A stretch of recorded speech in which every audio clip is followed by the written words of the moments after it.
Hello friends, welcome back to my channel जय महाकाल। आज हम जिस विषय में बात करने वाले हैं, आज के समय में लोगों का नज़रिया बदल गया है, जिसके साथ साथ लोगों की सोच महिलाओं के प्रति भी बदल गई है। ठीक उसी प्रकार आज हम जिस बारे में आपसे बात करने वाले हैं, पहले इस विषय में कोई चर्चा नहीं करता था, ना ही खुलकर बात करता था।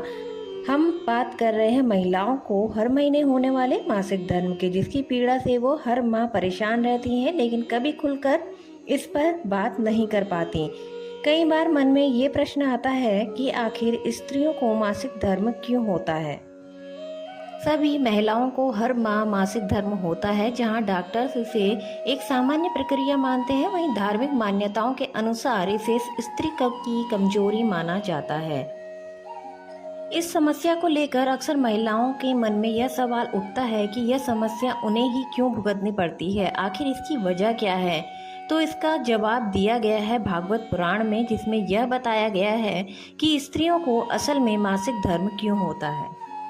भागवत पुराण में रचित कहानी के अनुसार स्त्रियों को होने वाला मासिक धर्म को श्राप से जोड़कर बताया गया है।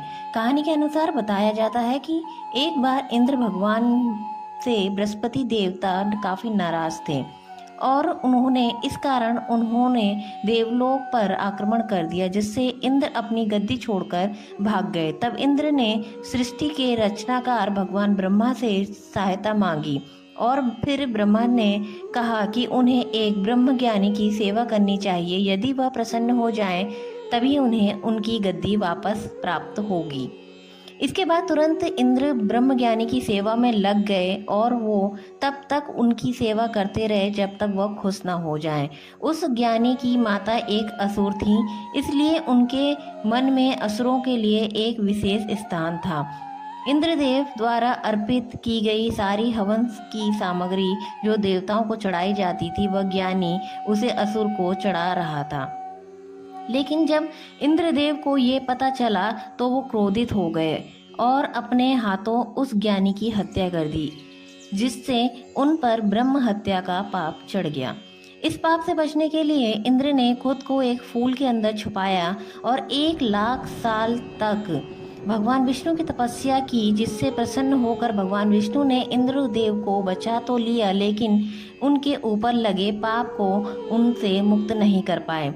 फिर उन्होंने इंद्र को सलाह दी कि वो अपना पाप थोड़ा थोड़ा कर बांट दे। तभी इंद्र ने ये पाप का कुछ अंश पेड़, जल, भूमि और स्त्री को दे दिया। इस पाप का अंश लेने के लिए सब राजी तो हो गए, लेकिन सब ने इंद्र के आगे इसके बदले कुछ न कुछ वरदान मांगा। पेड़ ने इंद्र के पाप का 1/4 अंश ले लिया, लेकिन उसके बदले पेड़ ने वरदान मांगा। वरदान के अनुसार पेड़ जब चाहे खुद को स्वयं ही जीवित कर सकता था।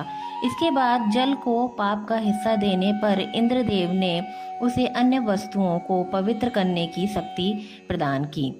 पाप का तीसरा अंश इंद्र ने भूमि को दिया, जिसके बदले भूमि को वरदान मिला कि उस पर आई कोई भी चोट हमेशा भर जाएगी। अब आखिरी हिस्सा स्त्री का था और बताया जाता है कि स्त्री को पाप का हिस्सा देने के फलस्वरूप उन्हें हर महीने मासिक धर्म होता है। लेकिन उन्हें वरदान के रूप में इंद्र ने दिया कि महिलाएं पुरुषों से कई गुना ज़्यादा काम का आनंद उठा पाएंगी। दोस्तों, वीडियो पसंद आई हो तो लाइक, शेयर, कमेंट करें, वीडियो को सब्सक्राइब करें। जय Mahakal. Thank you for watching.